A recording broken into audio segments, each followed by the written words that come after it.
Lep pozdrav, spoštovani predsednik Državnega sveta, gospod Mitja Bervar, cenjeni visoki gostje, spoštovani nagrajenci, udeleženke in udeleženci. Dobrodošli in lepo pozdravljeni na letošnji prireditvi, s katero obeležujemo Evropski dan varstva osebnih podatkov. Naj še posebej lepo pozdravim in predstavim goste današnje okrogle mize.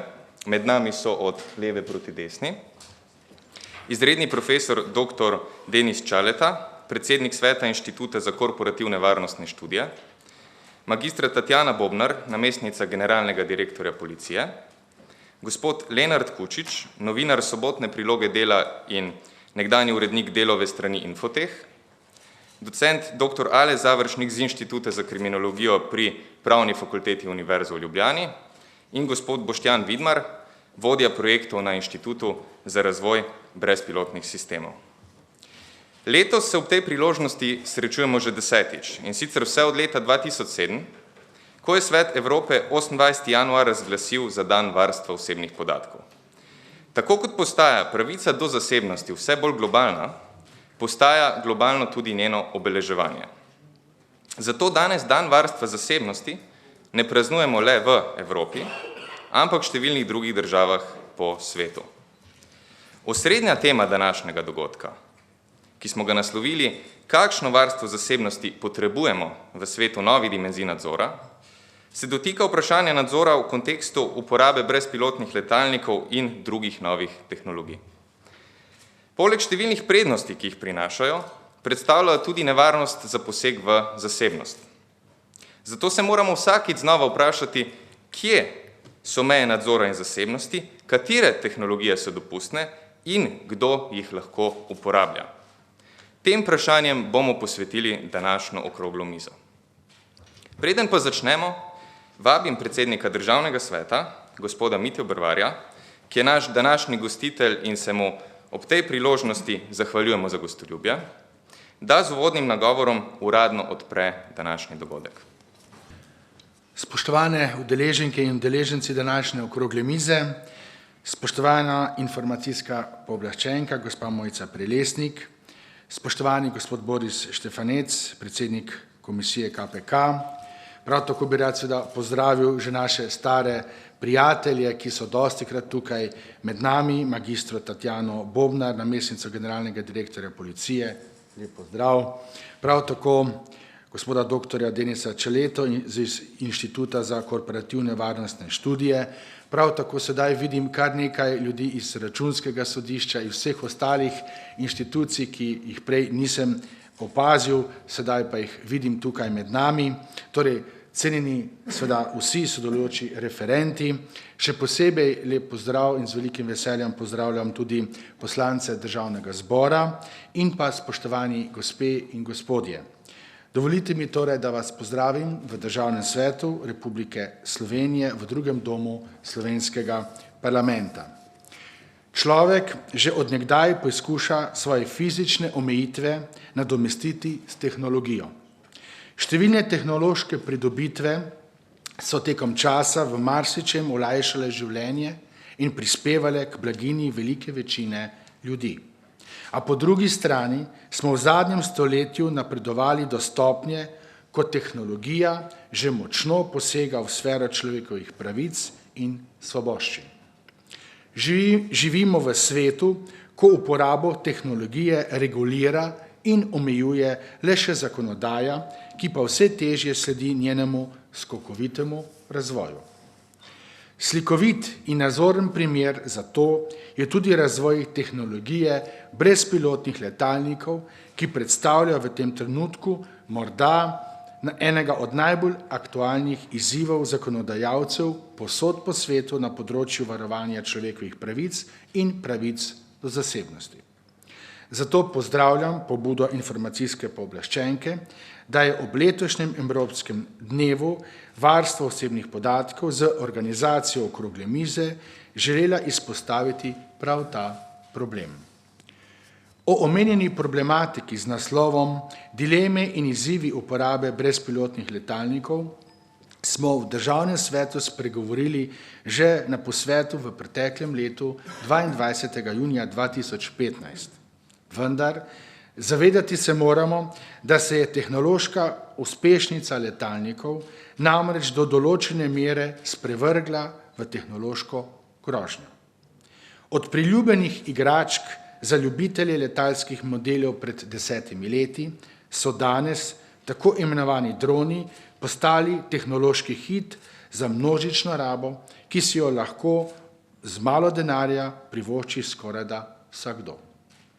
Po poročanju nekih tujih medijev so bili med nedavnimi božično-novoletnimi prazniki droni celo najbolj priljubljeno darilo ameriških potrošnikov. Njihova uporaba se sicer sprva kazala kot zelo učinkovita na področjih zagotavljanja varnosti kritične infrastrukture pri naravnih nesrečah, pri varnosti, geodeziji, energetiki, nadzoru prometa, kmetijstvo in podobno. Brezpilotni letalniki, opremljeni s kamero, namreč omogočajo pogled iz zraka, kakršnih še do danes pred kratkim nismo bili vajeni. Danes se v zvezi z uporabo brezpilotnikov srečujemo številnimi dilemami, ki zahtevajo resno presojo zakonodajalca. V varnostni stroki namreč prevladuje ocena, da brezpilotniki povečujejo negativna družbena tveganja. Po eni strani omogočajo večji nadzor strani represivnih organov nad državljani in povečujejo tveganje za poslovanje korporacij, po drugi strani pa se lahko razvijajo v smrtonosno orožje. Vse več letalnikov se v zadnjem času uporablja tudi za zbiranje podatkov in fotografij v medijske, zasebne in na žalost tudi teroristične namene. Tveganja in možnosti zlorabe so torej neslutene. Spoštovani udeleženci današnjega posveta, razmah uporabe brezpilotnih letalnikov vsekakor terja široko družbeno in strokovno razpravo ter sodelovanje vseh deležnikov pri pripravi normativnih aktov in vzpostavitvi pogojev za izkoristek številnih prednosti, ki jih prinašajo. Obenem pa bi se seveda želeli tako regulativo, ki bi zagotovila uporabo z upoštevanjem omejitev, ki se nanašajo na varovanje osebnih podatkov in zaščito ključne družbene infrastrukture. Verjamem, da bo današnji strokovni posvet prispeval pomembne zaključke k nizu tovrstnih javnih posvetov na omenjeno tematiko, ki bodo zakonodajalcu veliko oporo pri iskanju in pripravi ustreznih regulativnih rešitev. Informacijski pooblaščenki ter vsem prisotnim čestitam ob Evropskem dnevu varstva osebnih podatkov. Predvsem pa čestitam letošnjim prejemnikom priznanj za izkazano visoko raven dobre prakse na področju varovanja osebnih podatkov, ki je lahko zgled in napotilo vsem ostalim družbenim subjektom. Torej vsem skupaj želim uspešno in prijetno strokovno druženje v dvorani Državnega sveta. Hvala lepa.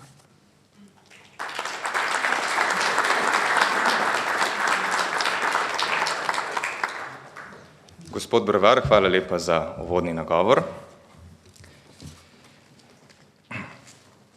Zdaj pa vabim k pozdravnemu nagovoru informacijsko pooblaščenko gospo Mojco Prelesnik.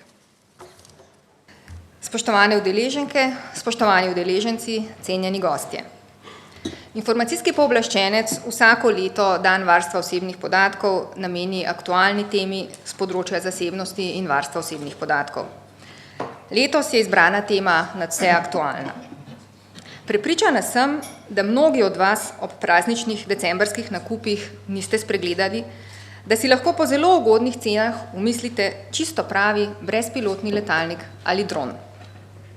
In če smo pred par leti o njih govorili kot o znanstveni fantastiki, so danes droni med nami vedno bolj prisotni. In le ugibamo lahko, kako bo svet izgledal z njimi čez 5 ali 10 let. Počasi že ne mine več niti tekaška prireditev, ne da bi tekači pomahali ne le publiki, pač pa tudi dronu, ki preleta nad njihovimi glavami. Mediji nam prikazujejo najrazličnejše dogodke in naravne nesreče iz povsem novih zornih kotov. Geodetska, logistična in infrastrukturna podjetja jih uporabljajo za dela, ki so nevarna, umazana in rutinska. Tudi policija in vojska pospešeno proučujeta njihove zmožnosti za upravljanje svojih nalog. Prednosti, ki jih prinašajo droni, so številne in ob padanju cen ter vedno večji zmogljivosti se jim bo v prihodnosti res težko upreti. Vendar pa droni, tako kot vsaka druga tehnologija, seboj prinašajo tudi določene nevarnosti, nespametne načine uporabe in tveganja. Vsi smo videli, kako je dron nedavno le za las zgrešil smučarja na tekmi.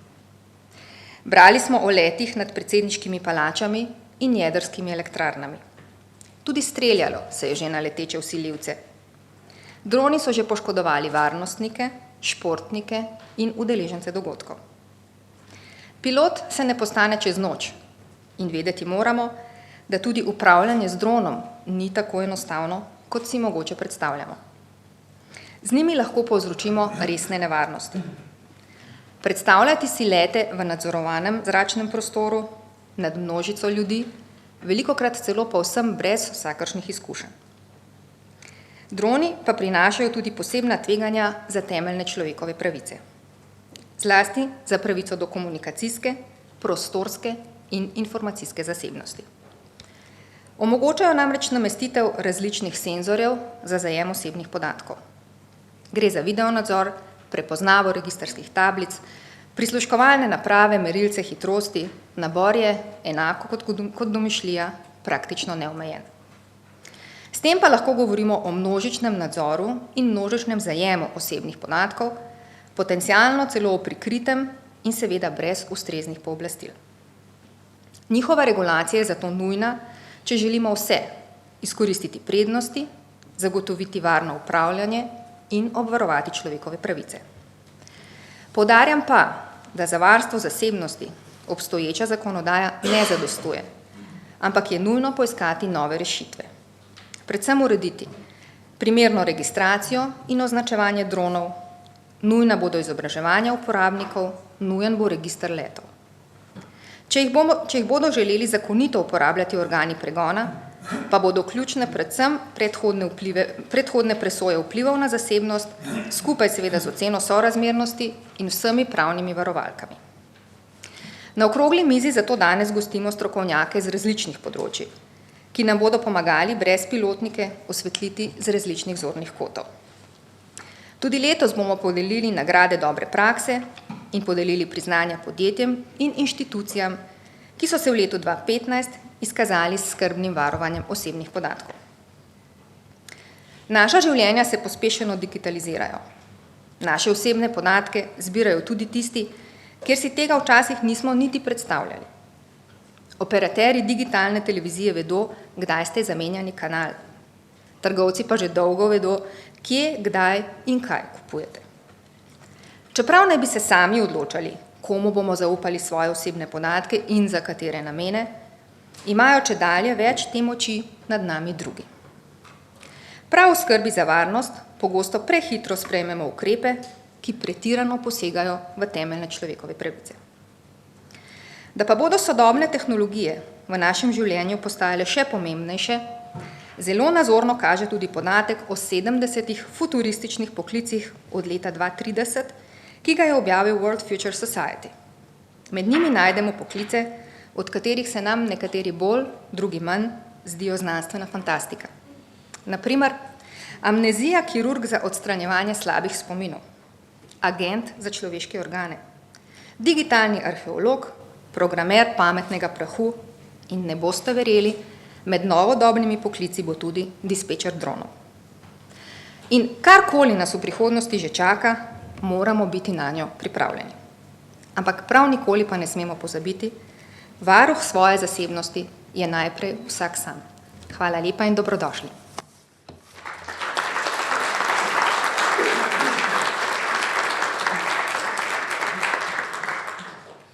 Hvala lepa, gospa Prelesnik.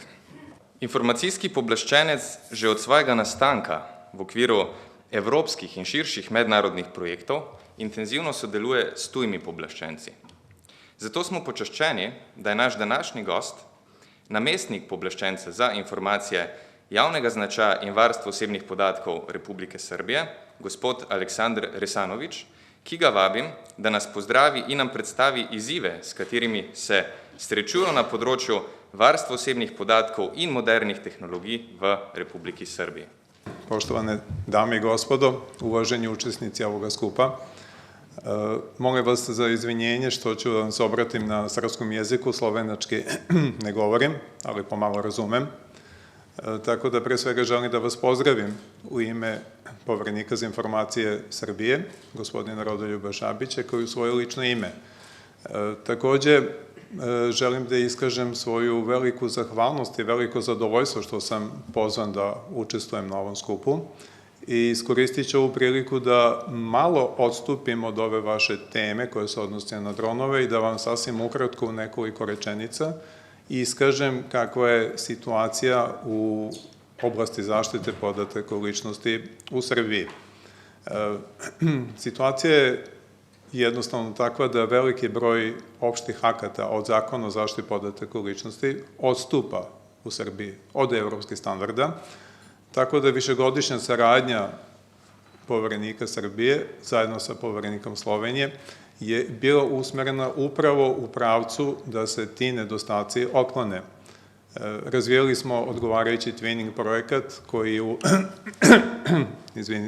u nekoliko oblasti, pre svega u oblasti uprave i pravosuđa, u oblasti zdravstva, u oblasti prosvete, službi bezbednosti i elektronske komunikacija, ukazao na niz nedostataka što se tiče kako zakona, tako i podzakonskih akata u Srbiji.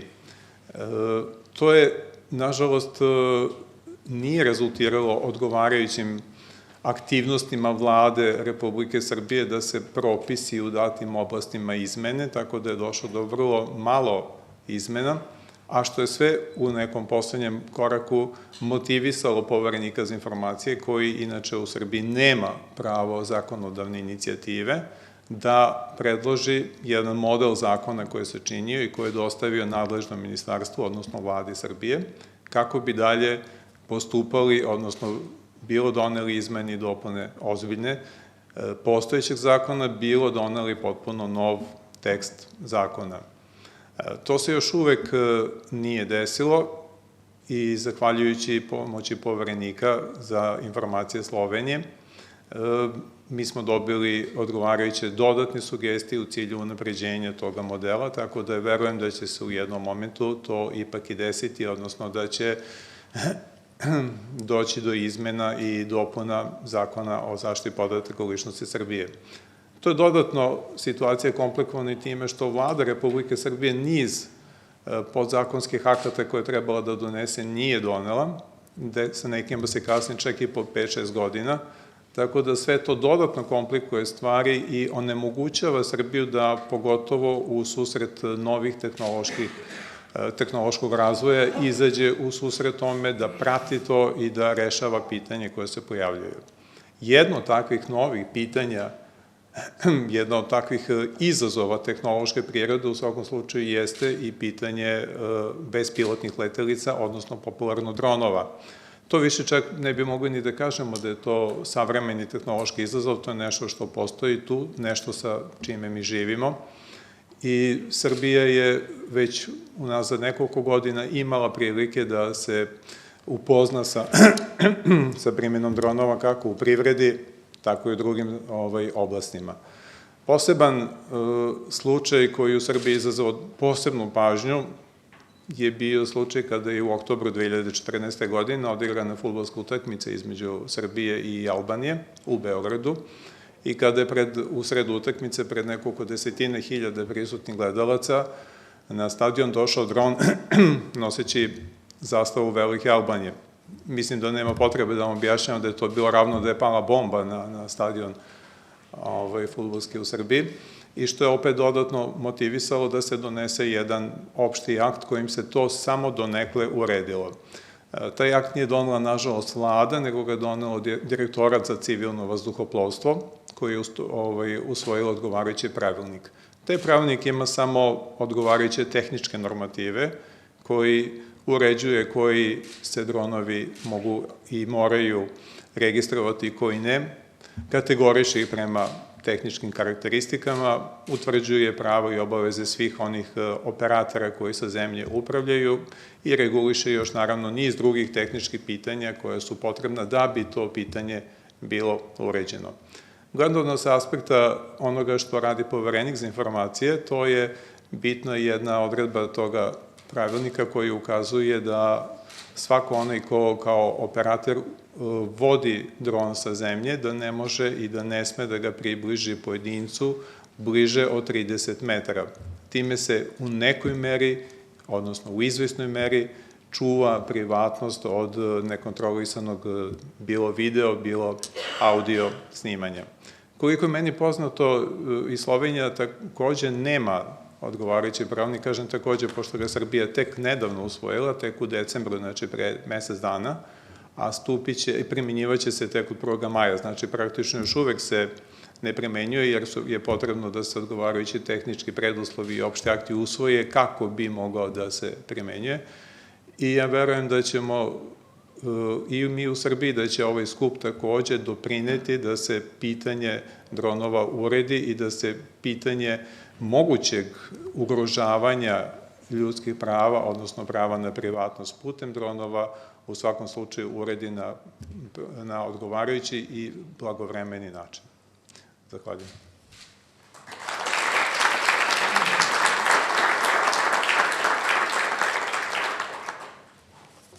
Gospod Resanovič, hvala lepa. Brez dvoma sodobne tehnologije prinašajo številne koristi. To še posebej velja za brezpilotne letalnike, ki se čedalje bolj uveljavljajo v vsakdanjem življenju. Čeprav se tega morda še ne zavedamo dovolj. Kaj prinašajo? Smo nanje resnično pripravljeni? Kaj pomenijo z vidika varstva zasebnosti? Preden v okviru okrogle mize odgovorimo na ta vprašanja, si oglejmo kratek film, ki ga je pripravil naš sodelavec Anže Novak.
nas čaka.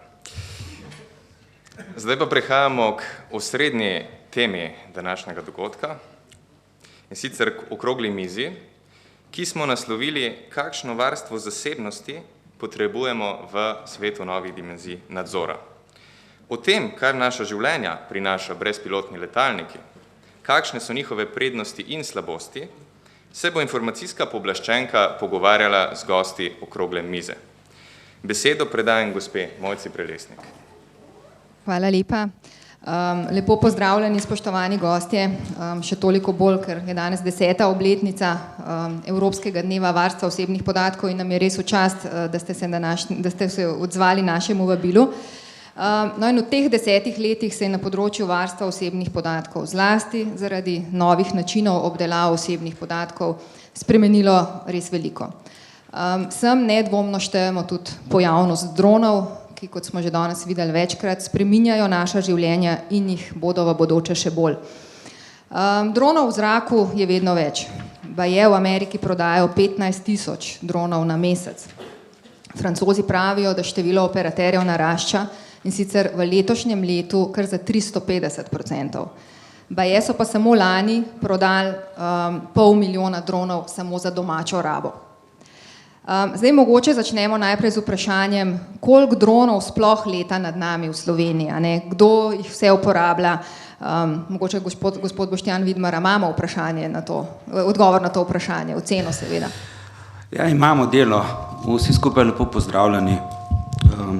Če se omejimo na Slovenijo, nažalost pravzaprav ni točnih informacij, koliko brezpilotnikov leti nad nami in okoli nas.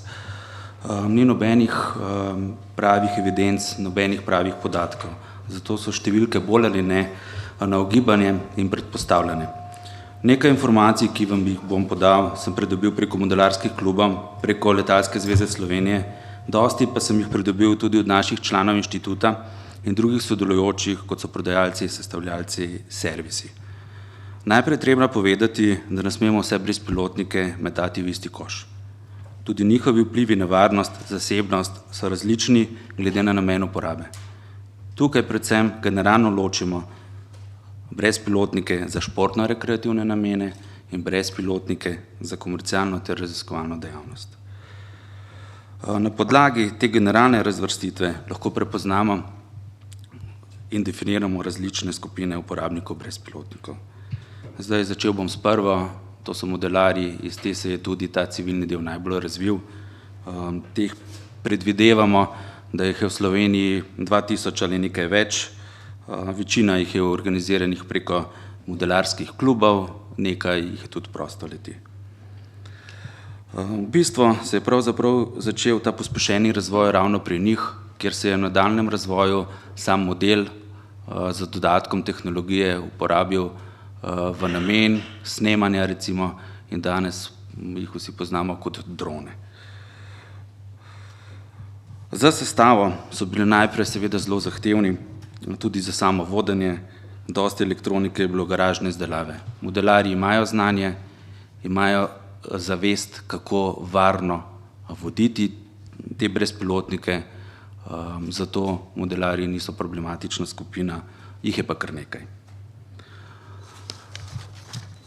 Potem pri sami komercialni uporabi je pa zgodba takšna. Predvideva se, da jih je v Sloveniji približno tam nekje med 800 in 1000. To ne pomeni, da jih ravno tako, da jih toliko komercialno leti.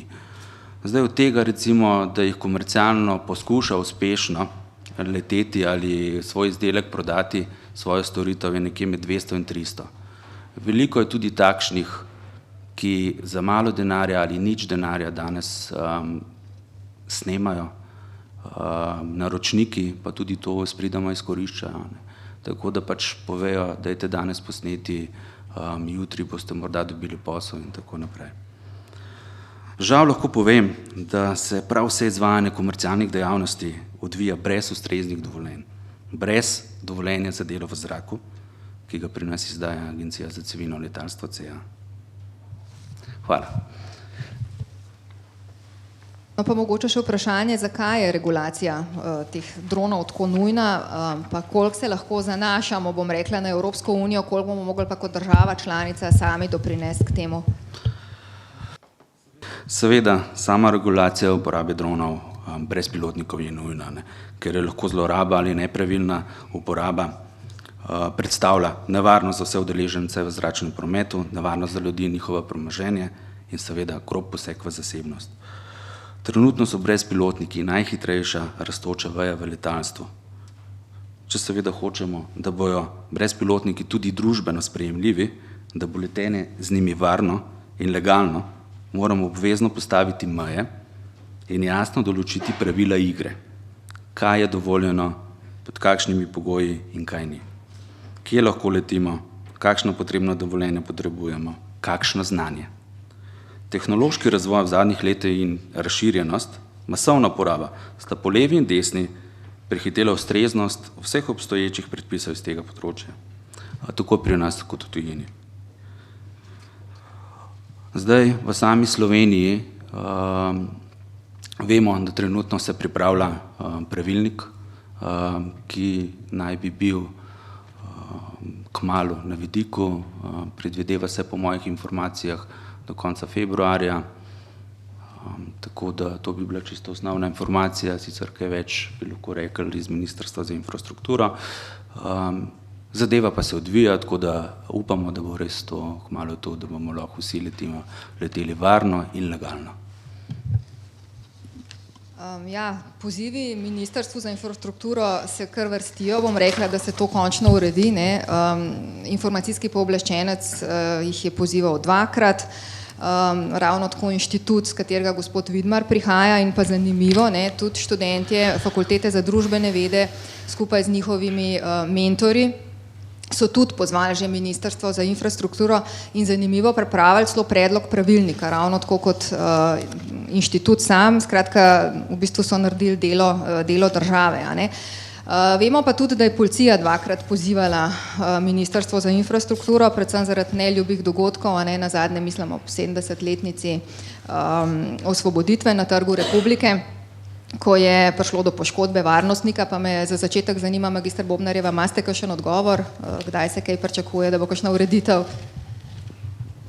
Ja, hvala lepa. Najprej seveda lep pozdrav strani policije in hvala lepa za vabilo na tole zelo zanimivo okroglo mizo in ta javni diskurs. Seveda čestitke ob obletnici varstva osebnih podatkov. Policija se vedno z velikim veseljem odzove na to vrstna vabila in diskutira o varstvu osebnih podatkov.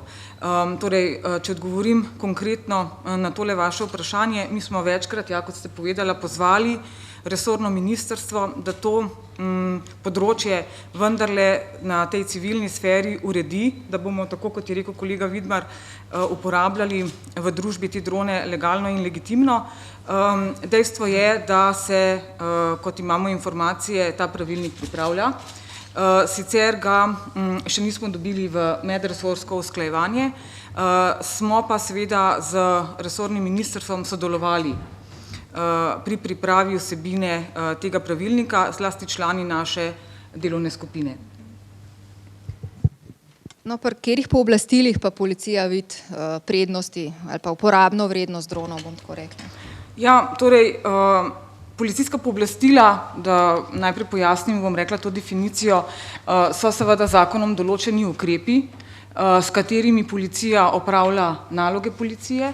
To so med drugim seveda zagotavljanje varnosti, spoštovanje človekovih pravic in pa krepitev pravne države.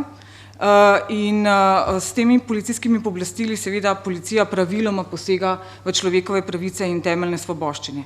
Glede uporabe dronov se mi nekako srečujemo, bom rekla, z dvema kompleksnima vprašanjema. Na eni strani seveda proučujemo, pri katerih že sedaj uzakonjenih policijskih pooblastilih, govorim o varnostnih policijskih pooblastilih in o policijskih pooblastilih iz recimo zakona o kazenskem postopku ali pa zakona o nadzoru državne meje, bi lahko policija uporabila brezpilotne letalnike in na drugi strani se seveda srečujemo s segmentom, ko ti brezpilotni letalniki strani tretjih oseb pomenijo določen, bom rekla, in precej velik, torej predstavljajo varnostno tveganje, predstavljajo, bom rekla, element, ki povzroča lahko nevarnost, zlasti v primeru javnih zbiranj, športnih prireditev, tako kot smo videli. Zato je tudi policija pravzaprav pozvala agencijo, da pred novoletnimi prazniki vendarle da nek javni poziv, da se seveda ljudje vzdržijo uporabe teh brezpilotnih letalnikov na mestih, kjer prihaja do večjega zbiranja ljudi. Ker smo mi v policiji pravzaprav želeli zelo sistemsko proučiti delovanje, uporabo brezpilotnih letalnikov, smo že v letu 2014 ustanovili delovno skupino, sestavljeno iz naših strokovnjakov. Tukaj moram posebej izpostaviti kolega Vidmarja iz Policijske uprave Ljubljana, kolega Olaja iz letalske policijske enote, to delovno skupino vodi kolega Ferenc, ki sicer vodi sektor za policijska pooblastila, in naloga te delovne skupine je prvič, da prouči, na katerih področjih dela bi lahko brezpilotne letalnike uporabili, ali je zakonodaja ustrezna, vsi vemo, da seveda ni, in v katerem segmentu jo je potrebno dopolniti, spremeniti, in pa seveda, da bi na nek način stestirali uporabo teh brezpilotnih letalnikov. Kar se tiče brezpilotnih letalnikov, jaz mislim, da vsi vemo, da je ta najbolj pomembna komponenta, ko govorimo o njih, seveda tista, ki se nanaša na opravljanje nalog. Ne toliko nosilec, ne toliko mogoče sistem za upravljanje, kot sistem za izvrševanje nalog. In kar se tiče sistema za izvrševanje nalog, seveda policija ni zainteresirana za tisti del, ki se nanaša na neko oborožitveno izvajanje nalog. Zagotovo smo pa zainteresirani za sistem, ki se nanaša na zaščito in reševanje, se pravi na opravljanje, bom rekla, ogledov raznoraznih nesreč, havarij, da tako rečem, železniških nesreč v letalskem, v zračnem prometu, ki se pač, bom rekla, raztezajo na širšem območju. Torej, ogled kraja dejanja je zagotovo eno od pooblastil, pri katerih pač policija vidi prednost uporabe brezpilotnih letalnikov, zagotovo tudi nadzor državne meje, zagotovo tudi nadzor seveda v cestnem prometu. In ob tem seveda moram, bom rekla, se odzvati na tale zanimiv film, ki nam ga je pokazal kolega, in se absolutno strinjam s tistim pozivom, ki je bil prikazan na koncu, uredimo uporabo dronov, kakšna bo, bom rekla, naša prihodnost. Jaz upam, da ne takšna, kot je bila prikazana v filmu. Jaz mislim, da si take družbe nihče od nas ne želi. In bom zelo vesela, če bo policijska postaja, kot je bila prikazana, čez 20 let imela vse nove stole in mize in nova vozila. Tudi zaradi tega, ker policijsko delo v skupnosti vendarle temelji na sodelovanju policistov z občani, ne pa na uporabi dronov. Hvala lepa. No, z vidika varstva zasebnosti pravijo, da so droni oči na nebu, ki nikoli ne pomežiknejo. Se pravi, se to v družbi nadzora zdi nekako kot tako sanjsko orodje za nadzorovalce. Pa bi mogoče doktor Završnika vprašala, a lahko že govorimo o tehnološki možnosti stalnega, vseprisotnega, pa masovnega, pa prikritega seveda nadzora? Seveda. Jaz mislim, da tukaj sicer danes govorimo o dronih, ampak da moramo pogledati širšo sliko nadzora, ki se dogaja v sodobni družbi.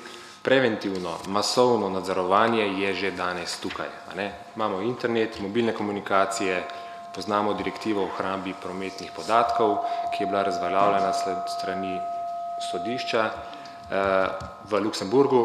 Skratka, pametna mesta, infrastruktura, senzori mest, CCTV, pametna omrežja, električna pametna omrežja in tako naprej. Skratka, masovno preventivno nadzorovanje je na nek način že tukaj v različnih drugih oblikah in droni so samo en delček v mozaik v tem kamenčku. Mislim, da se kaže pri tem masovnem nadzoru velik problem, ker imamo težave pri varovanju temeljnih človekovih pravic. V smislu pravne skladnosti teh sistemov z temeljnimi človekovimi pravicami, naprimer področje represivnih organov je samo eno izmed številnih. Hvala. Recimo, smo imeli sodbo decembra 2015, sodba Zakarov proti Rusiji, da kar konkretno vidimo, Konkretno Evropsko sodišče vidimo eno veliko fronto, da rečem fronto, ali pa veliko kritiko masovnega zbiranja podatkov, kritiko represivnih organov, bodisi so to policija, bodisi so to obveščevalne službe, bodisi so to neki hibridni organi, ki ne vemo točno kam sodijo. In tukaj vidimo, recimo prek te sodbe, kaj vse je narobe z ne samo Slovenijo, tukaj v konkretnem primeru tudi ne samo z Rusijo, ampak v vseh državah Evropske unije. Te obveščevalne službe imajo določene popuste pri nadzoru in Evropsko sodišče se je temeljito spravilo na te popuste in pregledalo številne kavtele, kot so recimo, kdo odreja takšen ukrep, kakšne so časovne omitve ukrepa, postopke avtorizacije, kdo avtorizira postopek avtorizacije, je to sodišče, je to neko direktor, recimo Sove, pri nas, avtorizira določene zadeve. Potem imamo postopki shranjevanja teh podatkov, postopki uničenja podatkov, ko niso več potrebni. Kdo nadzira to, je možno posamezniku se obrniti na sodišče, na kakšen drugi organ, civilno sodišče in tako naprej. Skratka, masovno nadzorovanje, to je moja poanta, ki želim sporočiti, je že danes tukaj, droni so samo en mozaik pri tem in pri tem seveda pri dronih imamo zelo veliko euforijo danes, zadnje 2 leti in imamo neko, po eni strani neka taka distopična gledanja. V Ameriki bi rekli, to je hujše kot komunizem, ko bodo droni leteli nad vami. Po drugi strani neka libertarna gledanja, ki mogoče droni so tudi uporabni, kot je že namestnica direktora policije povedala, imajo neke pozitivne naloge, tudi lahko izpolnjujejo reševanje v gorah in tako naprej. Skratka, neka velika euforija, zaradi katerega še ne vemo, kam naj bi šli. Droni naj bi zagotovili varnost, zdaj vprašanje, če je to tista prava varnost ali je to nek varnostni teater, kot je Schneier imenoval to, gre za to, da oblasti tudi kažejo, da se nekaj ukrepajo, nek teater se tukaj gremo, da droni letajo, a nas bo to, se bomo zaradi tega počuli bolj varne, eni se bodo počutili bolj varne, eni pa manj varne, češ, kaj pa ta dron sploh nosi, kaj snema. Potem imamo to idejo, da droni bodo pospešili gospodarsko rast Evropske uniji, Evropska komisija jasno sporočila v enem delovnem dokumentu, za razvoj R-pasov, kot jih oni imenujejo, Remotely Piloted Aircraft Systems, da je to nov iPad. Skratka, kot je iPad bil revolucija v internetnem svetu, ki nudi neke različne aplikacije, ki se vežejo na to, odprte za zunanje izvajalce, je tudi brezpilotnik nek nov iPad. Različni proizvajalci programske opreme se bodo lahko vezali na to platformo, bodi si v smislu gledanja, vohanja, poslušanja, v smislu, kje bodo vse potovali, pod vodo droni na zraku, droni v telesu, imamo tudi bodily drones, recimo so eni imenovali te kapsule, s katerimi zdravniki pogledajo notranjost telesa. Skratka, tako bi rekel, kaj je dron sploh danes, že to težko definirati. Hvala lepa, bi tukaj zaključil. No, ampak kako pa v resnici uravnotežiti zdaj vse te želje uporabnikov dronov, pa nas posameznikov, ki se nam posega v človekove pravice? Kako to uravnotežiti? Imamo kakšen nasvet? Ja, ene svete sem že omenil, recimo judikatura ESČP je zelo jasna bila na tem področju, v tej sodbi konkretni recimo, imamo zelo pomembno odločbo, ki je razveljavila sistem hrambe podatkov, kjer vidimo, kaj so temeljna načela, ki jih sodišča, bi rekel, v Luksemburgu, Evropsko sodišče in Evropsko sodišče za človekove pravice v Štrasburu upoštevajo. To pomeni, klasične imate recimo pravo varstvo osebnih podatkov, imamo te instrumente prejšnje presoje, imamo načelo sorazmernosti, načelo nujnosti, to so taki zelo široki okviri, potem pa ti detajli, kdo lahko odredi let, recimo ali to policija sama odredi, ali rabi odredbo sodišča, če želi prisluškovati ali pa opazovati in snemati. Skratka, regulacija ni nekaj, kar je treba na novo izumeti, imamo iz drugih področij nadzora že regulacijo in jo moramo prenesti na področju uporabe dronov in tle so parametri zelo jasni, tako ustavnega prava, prava človekovih pravic. Pogoji odreditve, obseg prestrezanja, način izvedbe, ali to za vsa kazniva dejanja lahko uporabljamo drone, ali samo za posebno težka, katera so posebno težka, zoper koga lahko uporabljamo, zoper osumljence, ali zoper tiste, ki so potencialno samo lahko nevarni, ali kar zoper vse, pa neko preventivno preglede izvajamo. Skratka, tukaj tudi nekaj opredelitev oseb potrebna, časovno trajanje, torej koliko časa lahko traja, a ga je možno podaljšati, avtorizira, kdo je organ, ki ga avtorizira, obseg presoje, ki organ naredi, a mora vse dokumente dobiti ali ne, recimo v enih državah imamo to, da sodišča, ki dovolijo ukrepe obveščevalnih služb, samo približno vidijo tisto, sploh ni dokumentacije, ne smejo videti, naprimer v Rusiji, ker je to državna tajnost in seveda imamo FISA Court recimo imamo v Ameriki, imamo v Rusiji podobno, ne. Zdaj ne vem točno, kaj je predsednik Vrhovnega sodišča Republike Slovenije, ki odreja tudi ukrepe obveščevalnih službi, kako on deluje te raziskave, ne poznam, sam nisem se s tem ukvarjal, vsebina odredbe za prestrezanje, ne. Skratka, to so, da ne naštevam naprej, to so konkretni parametri, pravni standardi, ki že obstajajo in jih je treba aplicirati na tudi brezpilotnike. In seveda tudi ločiti različne represivne organe. Govorimo, kdo so ti represivni organi, a so to organi odkrivanja in pregona, LEA, Law Enforcement Agencies, a so to obveščevalni organi, a je to zasebna varnost, korporativna, skratka, so to neka zasebna podjetja, kaj pa lahko ona počnejo, kakšne standarde imajo. Tako da je treba, skratka, zelo razčleniti različne uporabnike in različne uporabe. Hvala.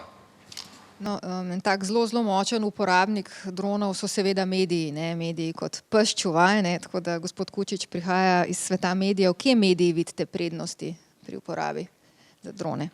Zdrav, ja, mediji uporabljamo drone predvsem kot orodje zaenkrat, zaradi tega, ker številne ustvarjalne možnosti, ki jih naenkrat prinaša to, da lahko ti za razmeroma en tak normalen proračun si umisliš kamero, ki jo pošlješ nekam v zrak in dobiš take dramatične posnetke ali športa, ali dogodkov, ali nesreč, ali česarkoli že, za kar si moral še pred 5 leti najeti helikopter in odšteti kar velik 1000 evrov za vsako letalno uro, tako da to je sigurno ena taka zelo velika razlika, ki medijem omogoča predvsem na načine, kar se tiče prepovedovanja zgodb, pa predvsem za vizualne medije, na kakšen način je mogoče določene dogodke drugače prikazati, kakor pred nekaj leti. Zdaj, če se pa recimo gremo v bolj alternativno rabo dronov, da bi pa mediji uporabljali drone za zbiranje podatkov, pa hitro pridemo do tistega, kar je tudi v filmu bilo prikazano, da se pač nad vilami znanih ljudi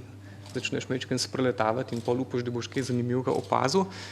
Ampak tukaj smo pa že spet na področju, ki jih pa medijski pravniki in tudi vi konec koncev zelo dobro poznate, razlika med tistim, kaj se da, pa tistim, kaj se sme. In ena od stvari, tukaj se zelo strinjam tudi z dr. Završnikom, droni, kot vsaka nova tehnologija v zadnjih 20 letih, odkar malo bolj podrobno spremljam, to prinaša ista vprašanja in ista dilema, ampak se dostikrat pustimo zavesti, da je to vprašanje tehnologije. Kar pomeni, problem paparaca ni, da ima teleobjektiv. In ne rešiš vprašanje, recimo, tovrstnega novinarstva, da reguliraš ali pa prepoveš teleobjektive. Pač gre za to, da poveš, kaj se sme in na kakšen način se sme in da je pol tudi jasno, kakšne so posledice, pravna praksa in vse ostale varovalke, a se to, kar se sme, tudi udejanja in sankcionira, ali se pa ne. In tudi na vseh drugih področjih, kjer se bojo droni pojavili, bo tukaj čist to lovljenje, na nove načine lovljenje med tem, kaj se sme pa kaj se da. In zdaj sem glih v začetku meseca sem bil na sejmu zabavne elektronike v Las Vegasu, kjer je vse frčalo letos. In ena od stvari, če dam čisto eno ilustracijo, ki je tudi mora biti zanimiv za vprašanje policije, smo lahko videli eno demonstracijo, ki je bila pa res zelo blizu znanstveni fantastiki nekdanji, in to je, da je ena ekipa inženirjev v eni taki odbojkaški žogci je združila, mislim, da nekje več kot 200 senzorjev fotografskih, ki jih uporabljajo mobilni telefoni. Da je bila stvar tako težka, manj kot kilogram praktično. In če dam primer, recimo, če bi to reč dal na drona in ga parkiral tako, 2 rabiš za Ljubljano pokrit, nekje na 2000 metrih recimo, imaš ti pol Ljubljane pokrite in ti v realnem času, ločljivost je približno taka, da bi lahko tale naslov prebral od knjige, parkiran ga imaš 24 ur v zraku in pač snemaš vse, kar se skozi dogaja. In je bila demonstracija narejena na en par takih, mislim, da južnoameriških mestih, pa tam na meji med Mehiko pa Združenimi državami, kjer so ugrabitve zelo pogoste. In dobesedno je bilo mogoče tako narediti. Ti imaš zajeto vse. In recimo, da se zgodi na enem semaforju ugrabitev, pač ti ustaviš avto, pridejo zamaskirani, tam ti vzamejo otroka iz sedeža pa odpeljejo. In operater tistega sistema je dejansko lahko tisti trenutek ujel in je potem kot nazaj previl dogodke za zadnjih par ur, kar pomeni lahko nazaj, kot bi video nazaj obrnil, je lahko videl odkot so se ti ugrabitelji pripeljali, v kateri garaži so zamenjali avto, s kje so šli eni, pa drugi, pa tretji. Skratka je bila kompletna rekonstrukcija enega tacga, ali bi bil to recimo strelski obračun ali pa karkoli ga je bilo mogoče za tisto obdobje rekonstruirati, kot bi video prevrtel nazaj. Recimo to je bilo res fascinantno videti, prikazali je, kaj je mogoče, prikazali je, kako je to vabljivo za kogarkoli, ki bi hotel recimo reči, zdaj pa dajmo mi rešiti vprašanja preprodaje mobil strelskih obračunov, ugrabitev pa ne vem česa s tako mogočnim orožjem. Ampak ključno vprašanje pa je spet, a smo zmožni ta scenarij preprečiti, a nam je to v interesu in kdo bo na strani enega in drugega interesa. No, zdaj, možnosti tudi civilne uporabe seveda brezpilotnikov so v principu res praktično neomejene, ne? Cene so pa dejansko čedalje nižje, ne? In gospodarske možnosti so enormne, ne? Pa vendar, gospod Denis Čaleta, katera tveganja prinašajo brezpilotniki na področju korporativne varnosti? Ja, lepo pozdravljeni tudi v mojem imenu. Še enkrat hvala za povabilo in čestitke ob jubileju.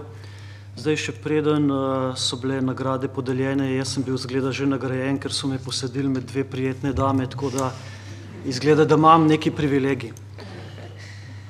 Če mi je dovoljeno, preden odgovorim na vprašanje, še nekaj besed vezanih v bistvu na zgodbo, bom rekel, normativne ureditve brezpilotnih letal, ki se vleče že kar nekaj časa. Ena izmed stvari je bila tudi okrogla miza v tem drugem domu demokracije junija, katero je že predsednik Državnega sveta omenil. In še posebej se veselim, da so danes med nami tudi gospodje in gospe poslanke in poslanci, ravno zato, ker ko bomo to zakonodajo oziroma predlog pripeljali toliko daleč, je nujno, da, bom rekel, tudi te odločevalci razumejo v bistvu, kako pomembno materijo sprejemajo. Naslednja stvar, katero bi posebej želel poudariti, je ravno to sodelovanje, kateremu zelo seksi rečemo javno-zasebno partnerstvo. Namreč Slovensko združenje za korporativno varnost, med katerimi člani je tudi informacijski pooblaščenec, to je ena izmed odličnih, bom rekel, primerov, kako tako združevanje prinaša, bom rekel, ne samo odpiranje nekih dilem, ampak tudi iskanje nekih rešitev in verjamem, da je takih primerov veliko in država sploh tudi na tem področju bi se mogla iz takih primerov marsikaj naučiti oziroma vzeti neko dobro prakso. V ozadju vidim tudi doktor Krapeža, lep pozdrav, glede na to, da je bilo kar nekaj kritik iz te strani proti ministrstvu. Jaz mislim, da imate izredno težko nalogo, kompleksno in jaz se veselim, da je ta osnutek tega pravilnika tudi v pomoči vseh nas zdaj nekje na mizi in da se bo začel usklajevati in pa še enkrat, ta naloga je izredno kompleksna. Veselim se tudi, da med nami vidim generala Steinerja, predvsem zato, ker droni kot taki v svojem svojstvu prihajajo z vojaškega področja in to, kar je vojska že dognala in te izkušnje, ki jih ima, jih moramo uporabljati v civilnem okolju, ko govorimo o nekem nadzoru, dobrih praksah in podobnih stvarih. Zdaj pa, če mi je, se pravi, če se vrnem nazaj na vprašanje, Orwell in njegovo leto 1984 je bila neka fikcija, katero si verjetno nismo niti predstavljali, niti upali zamisliti, da bo nastala. Pa danes jo v bistvu imamo v našem vsakdanjem življenju. In ta fikcija kot tveganje je še kako prisotna tudi na področju korporativne varnosti, ki je, bom rekel, en del enega sistema z javno varnostjo v bistvu tvori, bom rekel, nek celoviti pogled na obvladovanje tveganj samo v nekem točno določenem okviru. Z tega jaz mogoče ne bi gledal samo proti tveganjem, ki jih ta tehnologija prinaša, ampak predvsem gledal na tehtnico in to tehtal z, bom rekel, priložnostmi oziroma tistimi pozitivnimi stvarmi, ki jih taka tehnologija prinaša. Tako da v vsakem primeru so pa ta tveganja in nevarnosti povezane zelo slično, kot, bom rekel, je s tem soočena javna varnost, se pravi z varnostjo oseb, premoženjem, potem nekimi kritičnimi poslovnimi procesi, kritično infrastrukturo, varovanjem poslovnih informacij, patentov in bom rekel, to so tiste, bom rekel, v teh najširših segmentih ključne stvari, ki se nekako gledajo kot neka tveganja uporabe. Dejstvo je, da kot smo prej slišali dileme, ali bo prodaja teh brezpilotnikov padla, to je iluzija. Vsi se zavedamo, da prodaja ne bo padala, prodaja bo samo, se pravi, rasla. Dejstvo je, da se popolnoma strinjam, da je predvsem na regulatorju, da uredi to področje uporabe brezpilotnih letal, kajti v Sloveniji imamo še kako živ spomin na balonarsko nesrečo in vse tisto, kar se je potem dogodilo. Na področju korporativne varnosti in zato smo tudi bili eni izmed prvih pobudnikov, ko smo odpirali to temo, si nikakor ne želimo, da bo prišel trenutek, ko bo neka nesreča v bistvu nas pahnila pred to dejstvo, da bomo sprejeli tako rigorozno zakonodajo, da te tehnologije tudi v tiste pozitivne stvari ne bomo mogli več uporabljati. Tega si res ne želimo. Zato se veselimo vsakršnega pravilnika, kakršenkoli bo, ker bo to postopoma začelo urejati razmerja na tem področju in nekaj se je potrebno zavedati, da nikakršen pravilnik ne more v celoti urediti našega življenja. Življenje je tako dinamično, da so pravno-formalni akti vedno, nažalost, korak za njimi. Tako da nas bo življenje preganjalo v smeri, da bo potem tudi regulativa nekako sledila temu področju. Tako da, če strnem, še enkrat na področju korporativne varnosti vidimo veliko priložnosti za uporabo brezpilotnih letal, ki, bom rekel, ne samo kvalitetno poslovne procese na področju korporativne varnosti izboljšujejo ta sistemski pristop do obvladovanja tveganj, na drugi strani pa tudi močno znižujejo stroške, bom rekel, poslovanja. Jaz se še živo spomnim, ko je dr. Mekinc tukaj v tem spoštovanem zboru na junijski konferenci predočil en podatek varovanja nogometne tekme v Franciji, namreč tam se poleg ostalega uporabljajo tudi brezpilotna letala zelo aktivno. Ko je bila zahteva strani organizatorja, da se v nekem konkretnem trenutku ta brezpilotna letala ne bi uporabljala, je, bom rekel, ta izvajalec te korporativne varnosti, ki je bil zadolžen za varovanje nogometne tekme, rekel, v redu, to sicer lahko naredimo, ampak to vas bo stalo 30% več sredstev, kot bi jih drugače namenili za varovanje te tekme. Tako da zato pravim, da je to tehtnica in te stvari je treba dajati na tehtnico in vsekakor jaz sem absolutno za to, da je uporaba regulirana, da so izvajalci strogo licencirani, da so, bom rekel, platforme strogo licencirane, da se določi v bistvu varne cone letenja tudi za, bom rekel, to splošno uporabo, da se pa določijo cone letenja, kjer pa no-go, se pravi, da so popolne prepovedi tega letenja in se, bom rekel, za uveljavljanje teh prepovedi poseže lahko tudi po najbolj, bom rekel, rigoroznih sredstvih, to pa je sigurno kritična infrastruktura in pa tisti ključni vojaški javni objekti, ki jih pač ta država oceni, da se tam s takimi, bom rekel, tehnološkimi rešitvami ne more nekako preletati. Toliko mogoče za uvod. Hvala lepa. Zdaj, drone seveda vedno usmerjajo konkretni ljudje, če se pa zgodi nesreča, je pa upravljavca velikokrat težko izslediti, kdo ta dron upravlja. V Sloveniji smo imeli doslej srečo, do konca leta 2015 so se nam zgodili dejansko 3 neljubi dogodki, noben od teh dogodkov ni bil okvalificiran kot nesreča ali pa kot incident. Nedaleč od nas vemo, v Madoni di Campiglio smo pa vsi videli, kaj se je smučarju Hirscherju zgodilo oziroma kaj bi se mu lahko zgodilo. Tako da, gospod Vidmar, še enkrat bi vas vprašala, kako resna so ta varnostna tveganja pa možnosti nesreč in poškodb? Hvala. Zdaj, same možnosti nesreč in poškodb pri upravljanju z brezpilotnikom so zelo velike, če operater ni izkušen. Če je operater izkušen in če ima ustrezno znanje, potem je ta komponenta zmanjšana. Zdaj, na primeru Hirscher smo lahko videli seveda nič se ni zgodilo, ampak lahko smo si predstavljali, kaj bi bilo, če bi se to zgodilo, če bi padlo nekomu na glavo, sploh Marcelu Hiršarju, ne vrhunskemu smučarju. On sicer je imel čelado, ampak brez čelade bi bile posledice hude, lahko tudi smrtne. Ne. Kar je potrebno povedati, da ta operater je bil zelo izkušen. Zdaj tukaj se krešajo mnenja, ne, ali je letel napačno, ali ta koridor ni bil natančno določen, kje bi mogel leteti.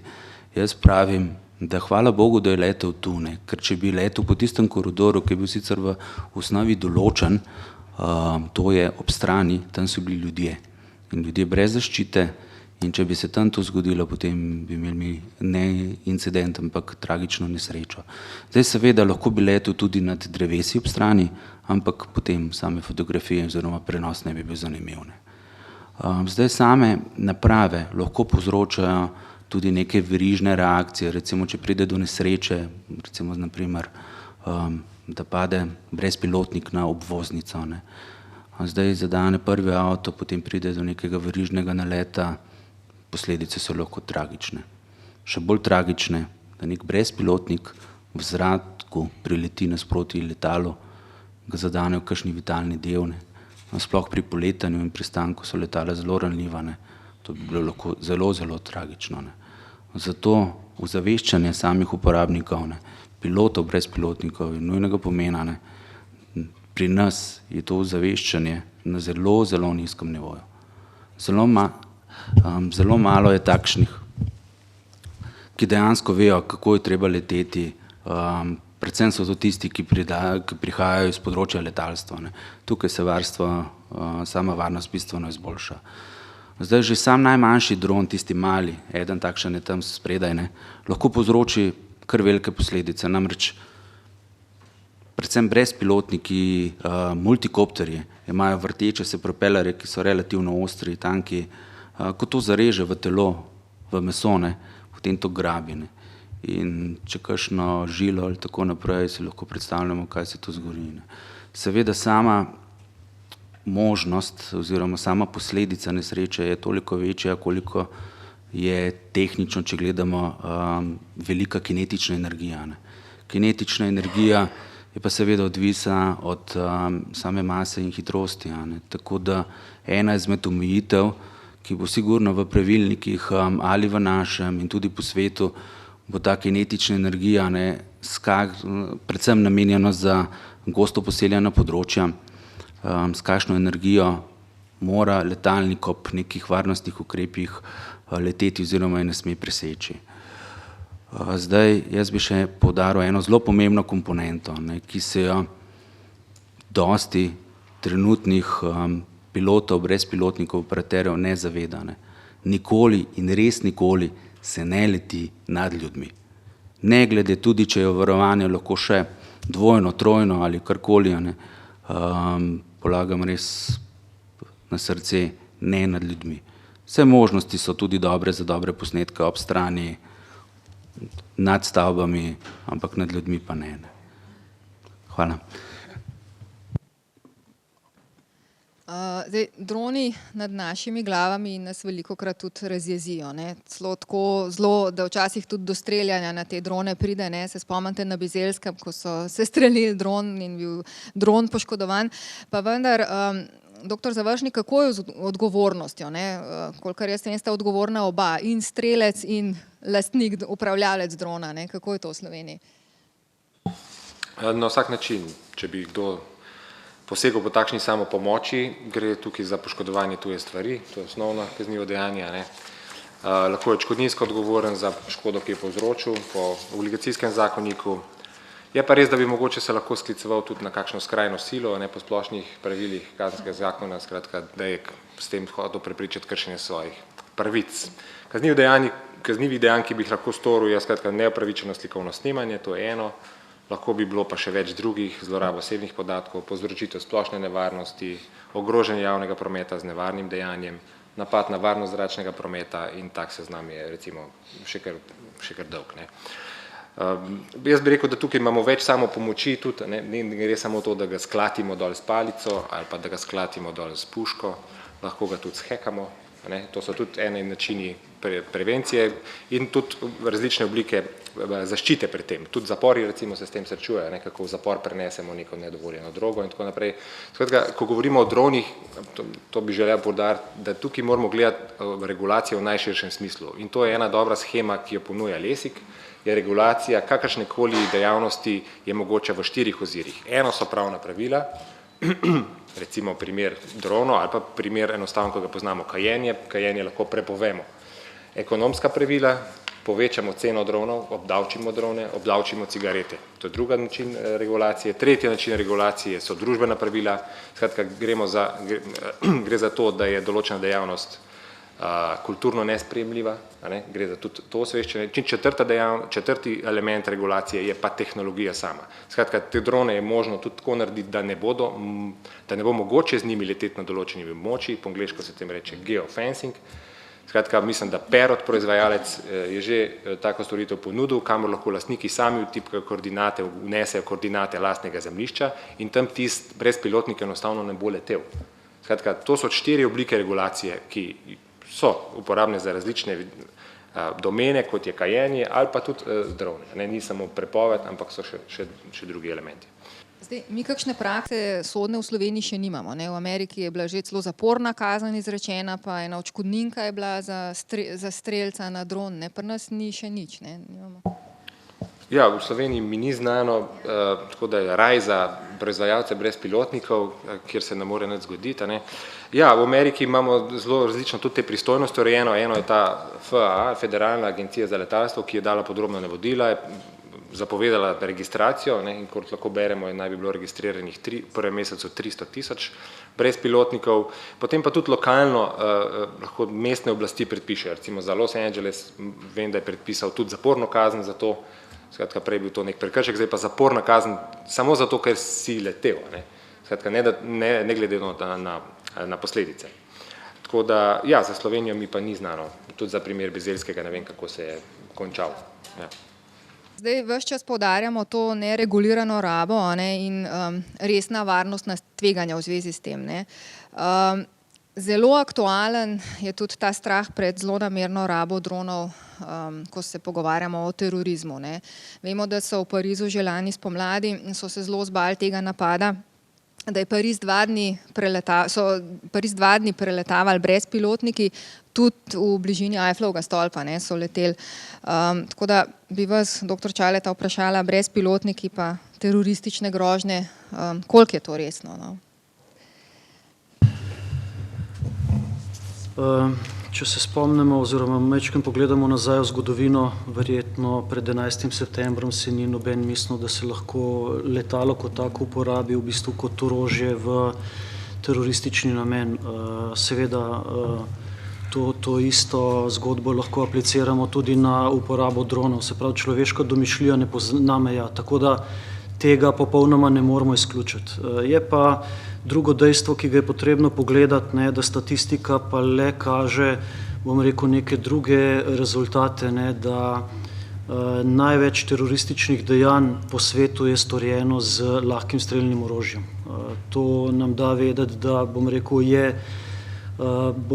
predvsem nas mora na tem področju skrbeti to, da je lažje kupiti kalašnikov na črnem trgu, kot pa verjetno, bom rekel, celotno akcijo za uporabo drona pri izpeljavi nekega terorističnega dejanja. Pa vendarle, jaz sem šel tudi zelo podrobno gledati to statistiko nazaj.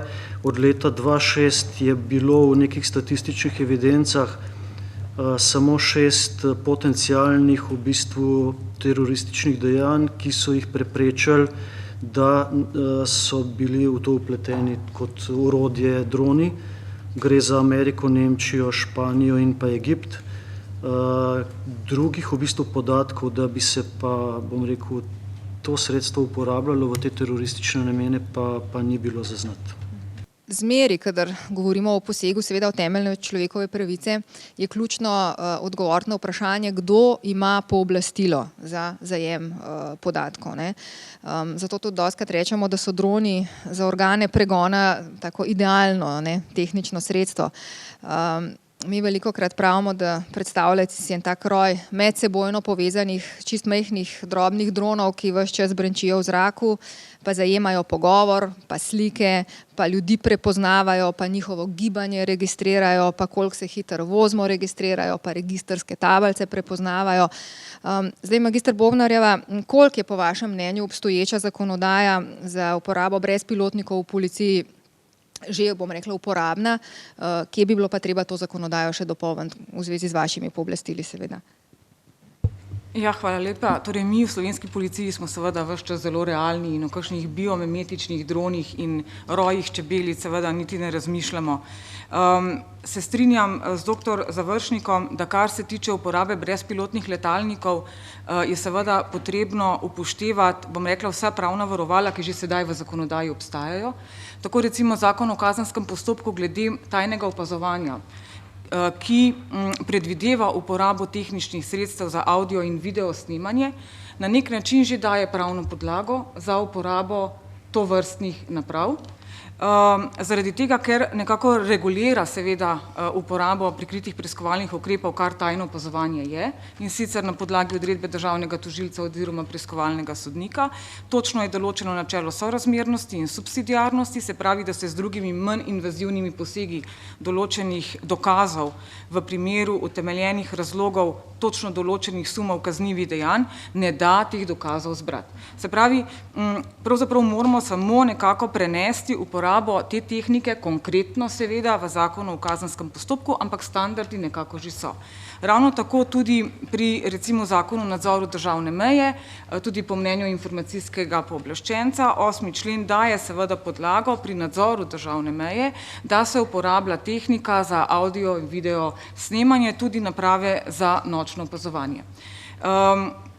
Ko smo komunicirali znotraj te naše delovne skupine, ki proučuje možnosti uporabe brezpilotnih letalnikov, je eden od kolegov rekel, da če bi, kar bi nam seveda bilo sedaj zelo koristno, ampak poudarjam, slovenska policija ne uporablja brezpilotnih letalnikov za izvajanje ali pa upravljanje policijskih pooblastil, kakorkoli, tako da je tukaj zadeva jasna, ampak seveda bi nam pri nadzoru državne meje v tej situaciji, v kateri sedaj smo, zagotovo lahko brezpilotni letalniki prišli na nek način kot zelo učinkovito pomagalo in sredstvo, ampak je eden od kolegov, ki se zelo, bom rekla, dobro spozna na tehnološki razvoj, če pustimo ob strani, bom rekla, te pravne segmente, rekel, če se dobro in zelo hitro obrnemo in se usposobimo, ker moramo biti za to zelo uigran tim, da je operater primeren, dobro usposobljen, pa da nabavimo ta brezpilotni letalnik, se lahko morebiti o tem začnemo pogovarjati čez 3 leta.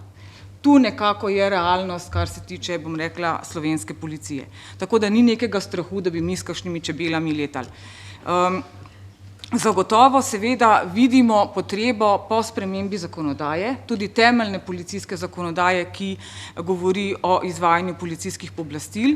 Kot veste, je Zakon o nalogah in pooblastilih policije, torej v pripravi je novela tega našega zakona, nismo je sicer še posredovali v medresorsko usklajevanje, smo pa že predstavili zunanji strokovni javnosti in v tej noveli seveda predvidevamo določene dopolnitve že sedaj obstoječih členov, med drugim tako za, bom rekla, zagotavljanje zaščite ali pa varnosti pred letanjem teh brezpilotnih letalnikov nad določenimi varovanimi območji. Imeli smo primer, ko je brezpilotni letalnik letal nad Ministrstvom za obrambo, ki je pač posebej varovano območje.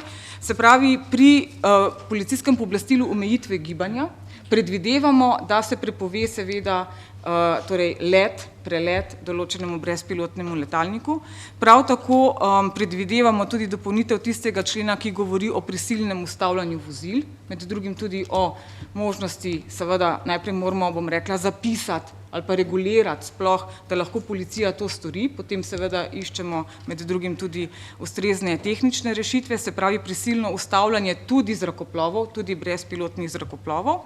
Kar se pa tiče seveda policijskih pooblastil, pa v tej noveli seveda ne predvidevamo nobenih novih policijskih pooblastil, pri določenih pa proučujemo možnost uporabe sredstev za audio in video snemanje in sicer pri iskanju oseb. nadalje pri terorističnih dejanjih, pri ugrabitvah in ko se oseba zabarikadira možnost audio in video snemanja oziroma te kamere gibanja, torej zaznave gibanja, in pa uporabo tehničnih sredstev pri, bom rekla, javnih zbiranjih, kjer sicer 114. člen drugi odstavek že sedaj omogoča uporabo audio in video snemanja.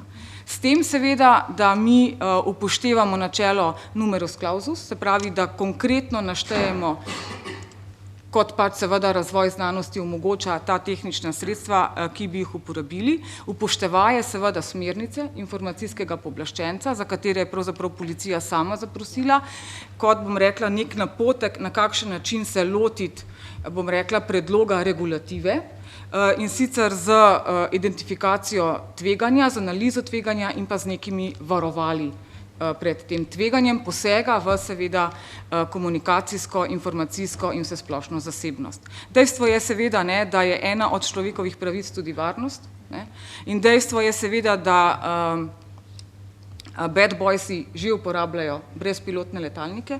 Jaz mislim, da je prav, da nekako opredelimo uporabo tudi za nas, ki to recimo nismo, in da seveda na ta način, bom rekla, opravljamo svoje naloge. No, jaz moram policijo pohvaliti, mi res zelo dobro sodelujemo in dobivamo njihove predloge v pregled vnaprejšen. Zanimivo je, kako smo ljudje občutljivi na svojo zasebnost. Jaz sem pred časom nekje zaznala, da je direktor Googla, Erich Schmidt, se veste, da direktor Googla, njega ne skrbi sledenje uporabnikom na internetu njihovih, ampak grozen ga pa moč sosed, ki bi z dronom snemal čez njegovo ograjo. Tako strahovito spoštljiv je v smislu zasebnosti to pogledno. Gospod Kučič, kako komentirate? Ja, žlehten poskus odgovora bi bil, da pač Google zaenkrat s tem še ne služi. Zato pač njega konkretno ta način ne moti, ampak in je zato veliko bolj razumevajoč tega. Drugi je čist psihološki in to je, če pozorno spremljamo nastope gospoda Schmidta pa še koga, pa zmeraj rekel, pa to, kar vi pravite prisluhi, se to ni tako, kot je bilo včasih, ne vem, v filmu Življenje drugih ali pa imamo še zdaj v spominu kakšne Stasije Poudbe, podobno, ki imaš ti nekoga s slušalkami, ki je gledal porečnike in tam vsako besedo sledi. Google ne dela tega, tam imaš ti robotke pa programčke pa podobno, ki pač te ogromne podatke zbirajo in pol nekako sistematizirajo, obdelujejo v zbirkah podatkov in jaz verjamem, da je gospod Schmidt čist iskreno verjame, da to ni nadzor, ki ga čist nič ne zanima, kdo je tista oseba tam zadaj. Medtem ko soseda, ki pa pač on gleda na njegovo dvorišče, pa točno ve, kdo je to, pa kaj gleda. Tukaj smo ljudje taka, še vsem precej psihološka in človeška bitja in ene stvari nas precej bolj motijo kot druge in dejansko je res, da je to, o čemer se pogovarjamo, recimo tudi vprašanje tega elektronskega nadzora, je še zmeraj izredno abstraktna tema, ker velike večine ljudi to ne boli in ne vejo, zakaj bi karkoli od tega bilo slabo in šele pol, ko se enkrat zgodi ena taka nesreča, se začnemo tega zavedati. Konkretno, ne vem, koliko od vas ima zaklenjene mobilne telefone in koliko od vas bi izgubili še vse vaše kontakte pa SMS-e pa ne vem kaj, če bi ta telefon ostal na recimo zelencu od LPP-ja in bi ga nekdo, ki ve, kaj s tem početi dobil, koliko bi lahko obrali in v medijih in v vaših poslanskih skupinah pa še kje, kaj vse bi iz tistega telefona nekdo potegnil, no pa bi približno vedeli, kaj pomeni to šifrirati telefon. Ampak množično se pa to še ni zgodilo. Čakamo en tak zasebnostni Černobil.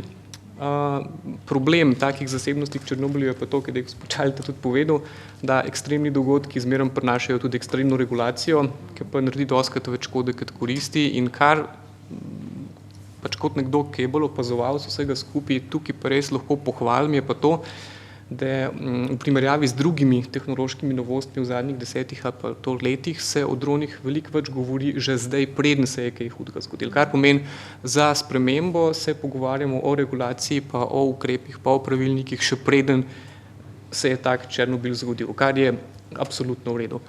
Je pa tudi res, da je pa, če hočemo še malo bolj zakomplicirati življenje, se tukaj še navezal še na eno tako, čisto bila sem omenjena, hekanje dronov. Pač droni so še zmeraj računalniki, vsak računalnik je mogoče tudi shekati in to pa še precej bolj zakomplicira življenje in regulatorju in komor, ko bi hotel to preganjati, zaradi tega, ker recimo zdaj je tak velika reč, je tudi internet stvari, ker kar naenkrat vsi mislijo, da bo to nova velika ekonomska in gospodarska in ne vem kakšna revolucija, ampak osnovni varnostni standardi niso dorečeni in tudi ni interesa, da bi bili. Poznamo primere, ko se je shekalo medicinske pripomočke, recimo v aparate, ki vzdržujejo ljudi na dializi, na življenju, pa tole. Znani so primeri v laboratorijih, ki so hekerji vdrli v pametne avtomobile, v zavorni sistem, v motoru, ne vem kaj in kaj pa potem, recimo, če bo nekdo v čist registriran dron tako oddaleč udaril in v njegovem imenu naredil kakšno neumnost, kako to preganjati, na kakšen način. To so sigurne stvari, ki so nočna mora za regulatorje in vse ostale. Kar pa še tako kot nekdo, ki ni pravnik in ki to malo opazuje vsakič, ki se kakšna taka nova tehnološka zadeva pojavi, se počutim približno tako, ker v tistih starih še rimsko in boh ve katerih pravniških debatah, recimo, da vas jaz tako po glavi s steklenico in bo tožilstvo napisalo, da sem vas napadel z orožjem, pa me bo pa obramba oprostila na podlagi tega, da steklenica ni orožje. Takih neumnosti, oziroma na take neumnosti se pustite regulatorji izredno pogosto speljati, kar pomeni, če jaz odpeljem tovornjak dokumentov iz enega skladišča, je to po zakonu kaznivo, če to naredim na USB ključku, pa še ni, ker to še ni predvideno. In tukaj je treba, res vsak regulator mora vedeti, da je tukaj ta velika slika, kar pomeni, kaj želimo doseči, kaj želimo preprečiti in ne pustiti tukaj tem finesam, da preveč vplivajo na to, a je pa zdaj dokument na temu nosilcu to isto, ker dokument na drugemu nosilcu, dokument. In dron je dron in je še zmeraj orodje, a so to zdaj propelerji, a je to zdaj senzor, a je to digitalno, analogno, ali pa včasih filmska kamera v zraku, načeloma ni velike razlike.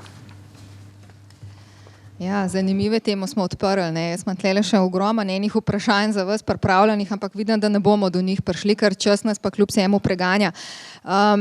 Pa preden zaključimo, no, bi jaz za vse isto vprašanje, vsem isto vprašanje postavila tako res na kratko. Brezpilotniki čez 5 ali pa čez 10 let, ne, kako bomo živeli z njimi? A bomo res svoje otroke v šolo z njimi spremljali, a bojo obstajali flying mosquito sroji? Tako na kratko, vsakega prosim z svojega področja, pa mogoče kar doktor Čaleta midva začneva. Ja, odgovor, kar se mene tiče, je sigurno ja. Če pogledamo v bistvu svoje otroke in pa 15 let nazaj, če kdo mislil, da bomo imeli elektronsko redovalnico in bomo vpogledali vse, kaj se z njem dogaja, bi rekli takrat ne, pa se je danes to zgodilo. Tako da verjetno, da ja, droni bojo del našega življenja. Jaz upam, da bolj tisti pozitivni segment, se pravi kot pomoč, obvladovanja nečesa, in manj tega negativnega, sigurno pa je regulativa tisto, kar nujno sledi in je potrebno, da to ustrezno uredimo. Ja, hvala lepa. Torej, kar se policije tiče, jaz mislim, da če bomo uredili v regulativi to, kar smo si zadali, se pravi najprej na civilni sferi, potem v naših zakonih, ki določajo policijska pooblastila, jaz mislim, da bo kar v redu in bomo zadovoljni, ne razmišljamo seveda o nobenih elektrošokarjih na dronih ali pa o prepoznavi registrskih tablic na dronih.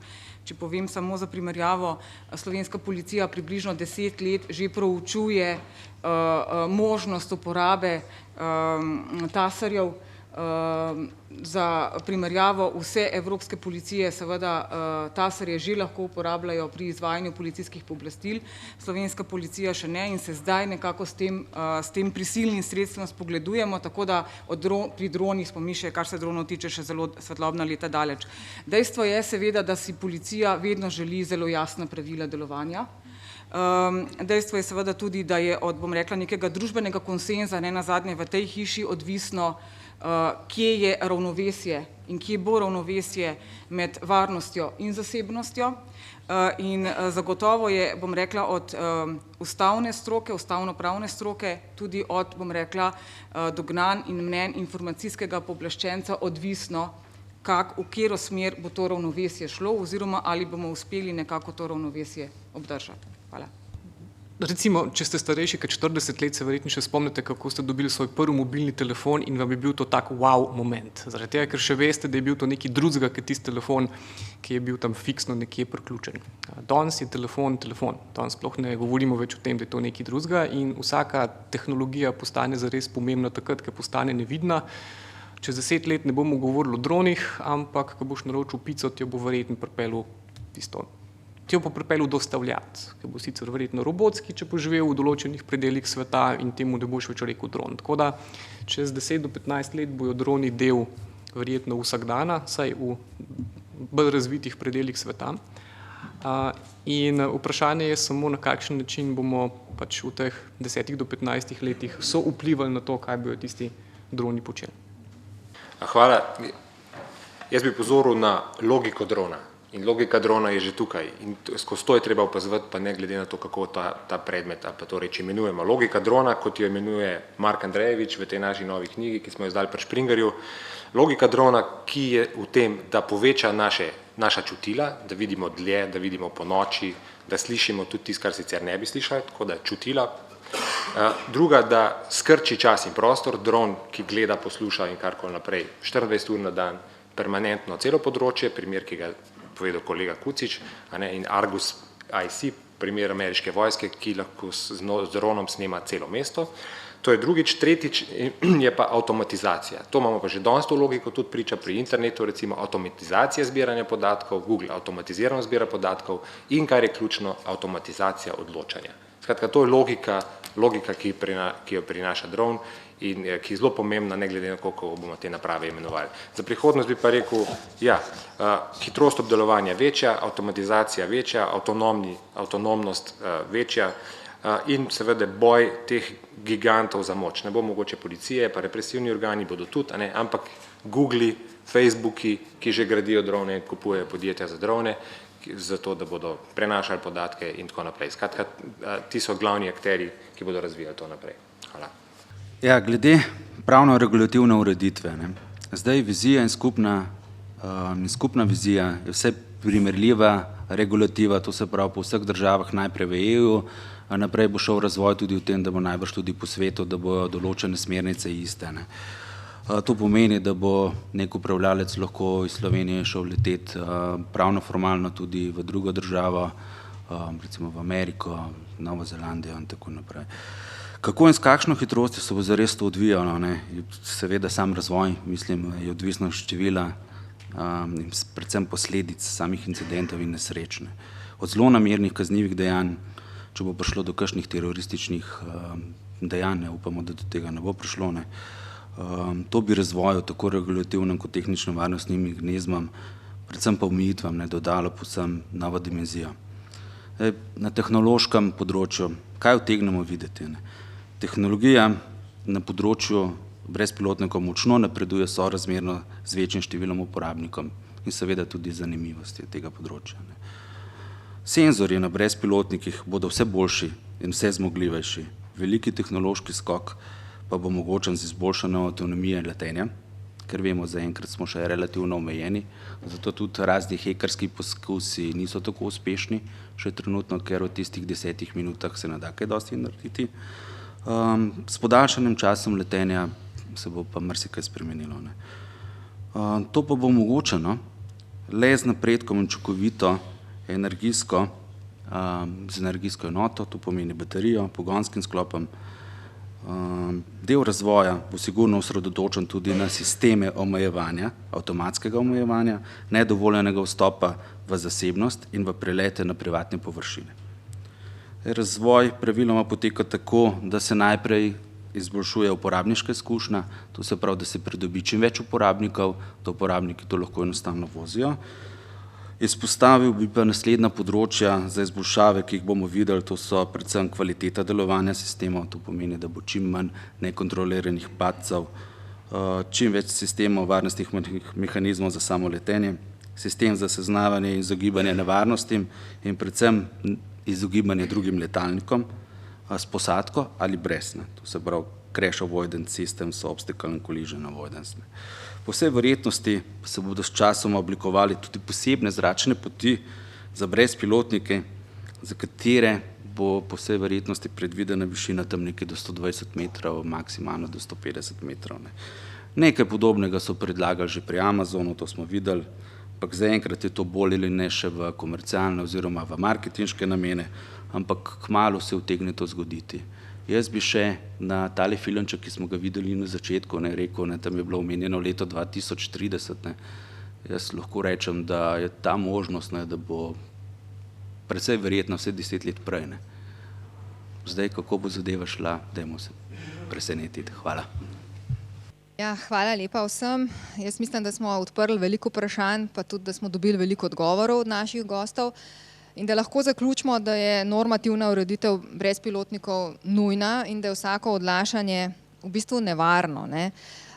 Tako da pač neurejenost seveda povečuje tveganja za storitve kaznivih dejanj, za posege v temeljne človekove pravice, istočasno pa seveda ovira razvoj tako novih storitev kot novih delovnih mest in pa povečuje varnostna tveganja. Jaz mislim, da smo tako strokovna kot splošna javnost na to že res veliko opozarjali in da zdaj pa res je na potezi vlada in zakonodajalec in da upamo, da se ne bo prej zgodila kakšna huda nesreča.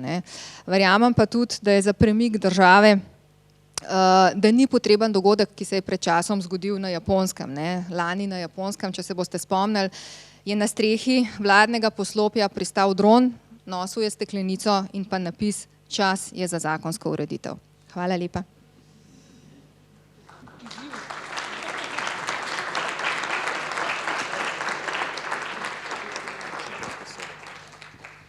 Hvala lepa še z moje strani za zelo zanimiva razmišljanja o izzivih, ki nas čakajo in ki v dobrem in slabem žal že kreirajo našo sedanjost.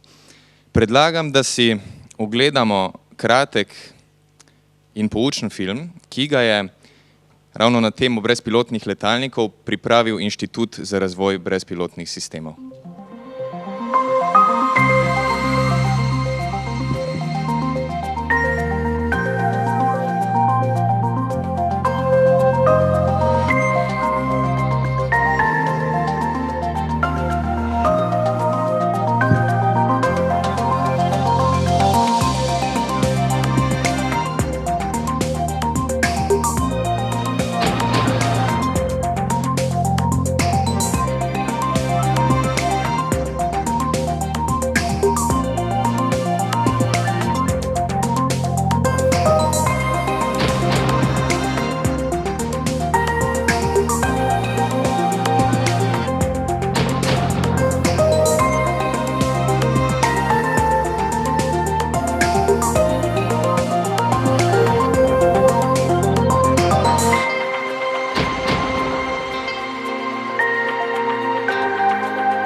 Današnjo prireditev nadaljujemo s podeljevanjem že tradicionalnih priznanj in nagrad informacijskega pooblaščenca.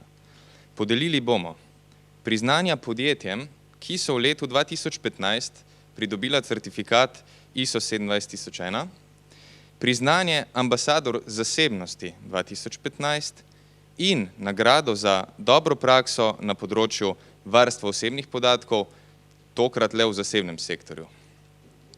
Prosim gospo informacijsko pooblaščenko, da se mi pridruži pri podeljevanju nagrad.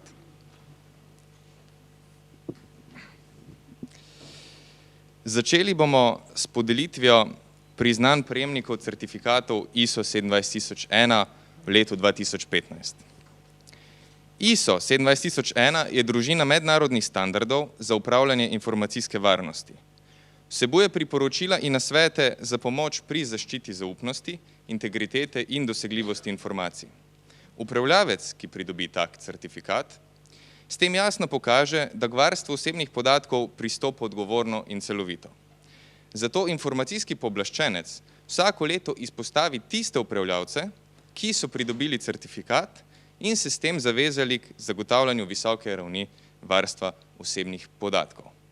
Priznanje tokrat prejmejo podjetje ZZI d.o.o., priznanje bo prevzel direktor gospod Zorko,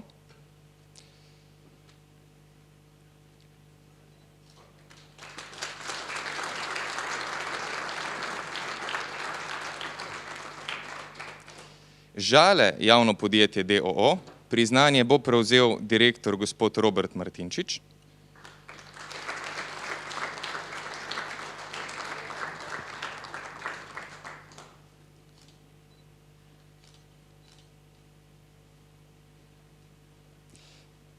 in podjetje Metra Inženiring d.o.o., priznanje bo prevzel predstavnik vodstva gospod Robert Brumnik.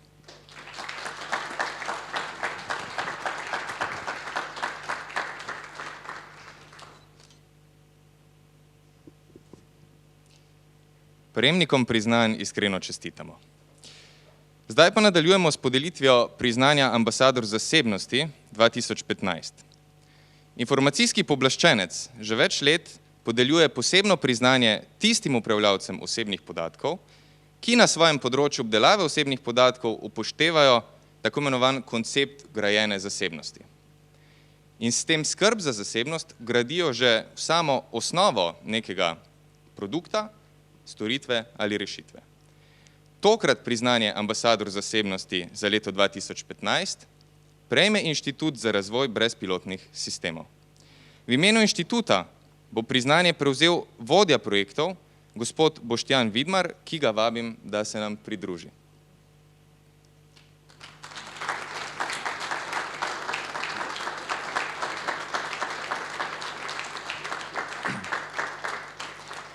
Naš vsakdanjik je vse bolj prepleten s sodobno tehnologijo, kamor sodijo tudi brezpilotni letalniki. Otroci, modelarji, fotografi, policija in vojska, vsi bi jih želeli imeti. Toda, kot smo danes že poudarili, njihova uporaba poleg številnih koristi prinaša tudi tveganja glede varnosti in zasebnosti. Prizadevanja Inštituta za razvoj brezpilotnih sistemov so usmerjena k ozaveščanju javnosti o različnih vidikih uporabe brezpilotnih letalnikov in k premišljeni regulaciji te nove tehnologije. S svojim delom je inštitut aktivno pripomogel k uveljavljanju koncepta vgrajene zasebnosti. Zaradi tega so si zaslužili priznanje ambasador zasebnosti za leto 2015. Čestitamo, gospod Vidmar, bi želeli na kratko nagovoriti goste. Hvala za to nagrado, res smo veseli, presenečeni. Zahvaljujem se v mojem imenu kot predsednika sveta inštituta, v imenu direktorja, v imenu naših članov in vseh sodelujočih v naši organizaciji. To nam bo se za spodbudo, da še bolj intenzivno delamo na tem področju. Pri tem za konec bi pa še to nagrado pospremil željo, da si vsi, ki na tem področju smo prisotni tako ali drugače, združimo in da skupaj poskušamo narediti nekaj več. To pomeni, da omogočimo pogoje za nastanek novih delovnih mest, da izboljšamo varnost v zračnem prometu, da izboljšamo varnost za ljudi in njihovo premoženje, predvsem pa, da bi vsi upravljalci brezpilotnikov prepoznali in spoznali pravila, po katerih so pravila, po katerih je zasebnost največjega pomena. Hvala. Hvala.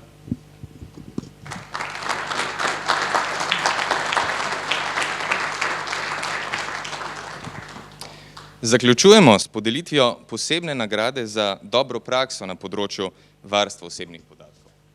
Tokrat, kot že rečeno, le v zasebnem sektorju. Nagrado je posebej za to priložnost izdelala karikaturistka gospa Aljana Primožič. Nagrado za dobro prakso na področju varstva osebnih podatkov v zasebnem sektorju prejme podjetje Adria Mobil d.o.o. Prosim, da se nam pomočnica generalne direktorice, gospa Mojca Novak, pridruži.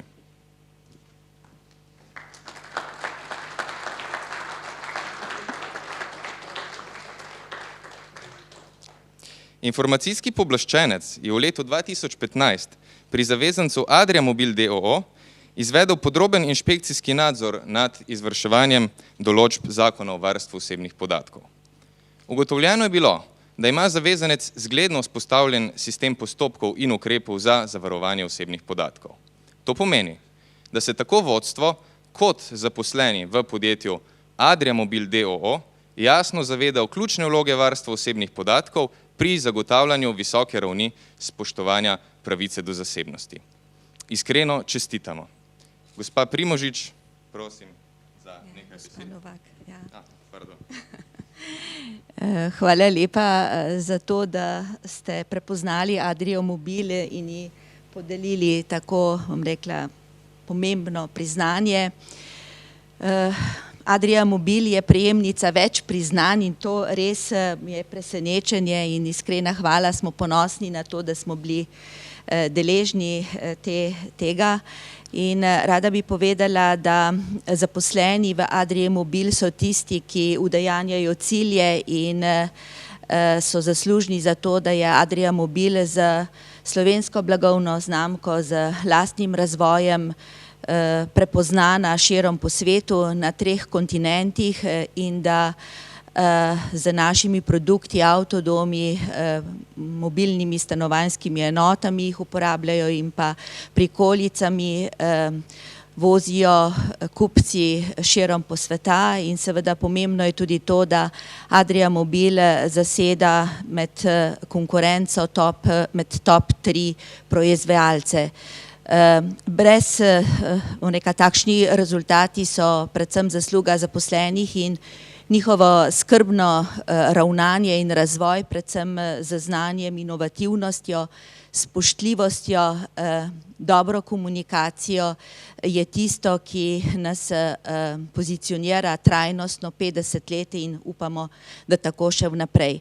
Med vsemi temi zadevami je pa zagotovo spoštovanje posameznika, posameznega zaposlenega in varovanje njegovih osebnih podatkov eno zelo, zelo pomembnih. In to ravnamo, bom rekla, trajnostno, ne glede na inšpekcijske preglede, ampak resnično z vso pozornostjo in skrbnostjo kot posameznika in v prijetnem delovnem okolju. Tako da res hvala lepa, s ponosom prejemam v imenu vodstva in v imenu vseh zaposlenih to priznanje in hkrati iskrene čestitke tudi vam za jubilej. Gospa Novak, hvala lepa.